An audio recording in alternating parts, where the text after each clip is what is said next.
I'm joined here now with Tyler Lorenz, Executive Director of Residence and Recovery. And with the news of multiple overdoses in Lloydminster, how can people be safe to avoid these incidents?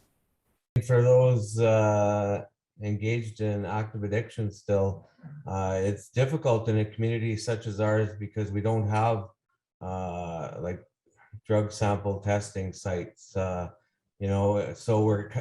those that use are at the mercy of the drug supply that's available. And in a lot of cases, it is toxic and they are unaware of it. So, some of the easiest ways to try and stay safe as best you can is to make sure you're not using alone and that sort of thing. But even then, if we see cases of carfentanil and somebody's not used to it, um, it's sometimes beyond the capability of somebody to even revive somebody with a Narcan kit. We are a distributor here at Residence Recovery for take-home naloxone kits. So, that's one way to help keep people alive if they do find themselves in an overdose state. And speaking of the naloxone kits, how can somebody help with them? The good thing about naloxone is it can harm somebody. So if there's any doubt at all whether it's an opiate overdose or not, there's no risk of administering it anyway. It should always be used if there's any suspected overdose at all. They are very simple to use. Training is available at any of the multiple take-home naloxone kit distributors in Lloydminster. And as you mentioned with the drug testing and safe injection sites, where can people go to just get education on the subject? It's tough when you're in smaller centers or rural communities because the resources just aren't available, right? We struggle with this. It seems like, money directed for these sorts of things are all go to major centers, right? And once again, rural and smaller centers are left out in the dark. We've had some success with the Saskatchewan government supporting initiatives such as ours, but the Alberta government, it has still gone a different direction. And, we still receive no funding from the Alberta government for our types of organizations.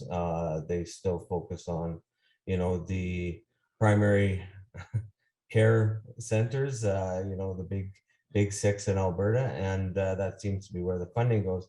So for harm reduction especially, the Alberta government has moved a long ways away from harm reduction. But it's still part of the recovery path for many people. We have to keep them alive until we can get them into a treatment program, whether that be an abstinence-based one or not. And with toxic drug supply like what we have right now, sometimes that's a difficult task. And for you personally, seeing this news come out yesterday about just the overdoses here in Lloydminster, what was your reaction to that? Actually, I was at the scene of two of those the day before. I was aware of this quite a bit before the RCMP actually did the release. Victim services and the RCMP obviously, and fire and rescue were all on scene of a number of overdose deaths the day before. I understand that they had to confirm that what was happening. I think we all knew what was happening, but it was unfortunate that the release couldn't come a little bit earlier, just to perhaps circumvent some possible outcomes that maybe happened after that, after the deaths yesterday morning.